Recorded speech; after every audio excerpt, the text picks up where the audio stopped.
नमस्कार, मेरा नाम राजेश्वरी है और आप देख रहे हैं चैनल भक्ति की शक्ति। आज मैं आपके साथ एक अनुभव शेयर करना चाहती हूँ। मैं आपको बताना चाहती हूँ कि कैसे हर वक्त मेरे भगवान मेरे साथ रहते थे। मेरी पुकार सुनकर वो दौड़े चले आते थे, किसी न किसी रूप में मेरी सहायता करने के लिए।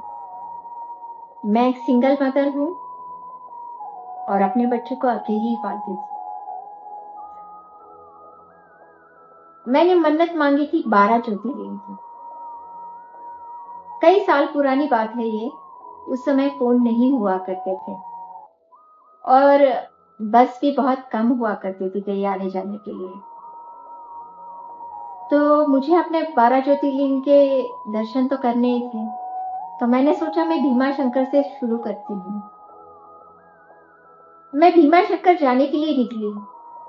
मुझे पता नहीं था कि बस वहां पे कब पहुंचेगी। क्या बस दिख गई स्टेशन पे जाकर। भीमा शंकर जा रही थी, मैं बैठ गई बिना सोचे समझे।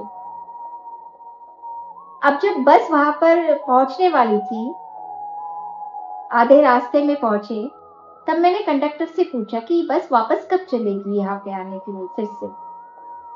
तो उन्होंने कहा ये बस तो वहां पे हॉल्ट करेगी और ये कल सुबह ही निकलेगी। मैंने कहा अच्छा।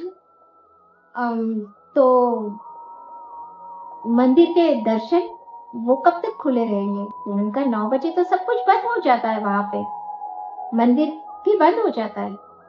मैंने कहा कुछ रहने की कोई सुविधा भी नहीं थी वहां पे। मैंने कहा कि कंडक्टर से कहा कि मैं मंदिर के बाहर ही बैठी रहूंगी और सुबह जब मंदिर खुलेगा तब मैं दर्शन कर लूंगी। मुझे कुछ लेना देना नहीं था कि मैं कहाँ रहूंगी, क्या खाऊंगी, कैसे रहूंगी।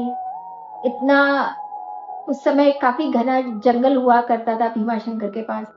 मुझे मैंने सब कुछ, मुझे बस एक ही लगन थी कि मुझे भोले बाबा के दर्शन करने हैं, मुझे भोलेनाथ से मिलना है, मुझे भोले बाबा की इतना मतलब मेरा मन ये हो गया था कि मुझे कुछ भी हो कैसे भी हो मैं आज भोले बाबा के दर्शन करके हूँ। तो मैंने जब कंडक्टर से ये बात कही तो उन्होंने मुझे कहा कि आप वहां पे नहीं रुक सकती, वहां पे किसी को रुकने नहीं दिया जाता। तो उनको मुझ पर दया आई। उन्होंने कहा कि हम आपकी रहने की व्यवस्था करते हैं। उनके कोई जान पहचान के परिवार वाले थे भीमा शंकर में। तो उन्होंने मुझे उस फैमिली के घर लेकर गए और उनसे कहा कि वो मुझे वहां पे रहने दे। वो फैमिली में बहुत प्यार से उन्होंने मुझे वहां पे रखा, खाने पीने का काफी ध्यान रखा और सुबह होते ही वो मुझे दर्शन के लिए भी लेकर गए। मैंने दर्शन किए सुबह 4 बजे भोले बाबा के। बहुत बहुत खुश थी मैं। और दर्शन होने के बाद कंडक्टर आए और मुझे कहा चलिए बस का समय हो गया है, अभी लौटना है फिर से। तो मैंने कहा हाँ दर्शन भी हो गए हैं मेरे, चलिए। तो बस में बैठे। सुबह का समय था, बस खाली ही थी। तो बातों बातों में मैंने उनका नाम नहीं पूछा था। तो मैंने ऐसे उनसे नाम पूछ लिया कि आपका नाम क्या है वैसे।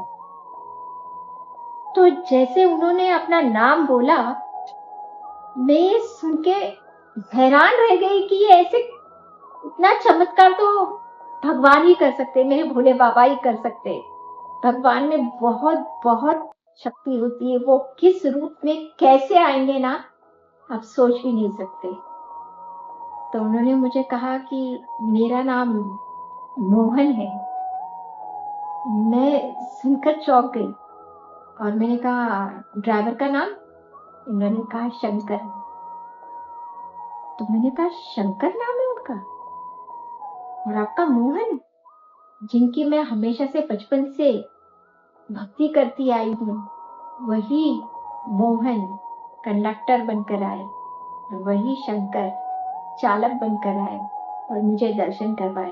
क्योंकि मैं कुछ नहीं जानती थी, बस इतना जानती थी कि मुझे बाबा के दर्शन करने हैं। तो ये थी मेरे पहले ज्योतिर्लिंग की कहानी।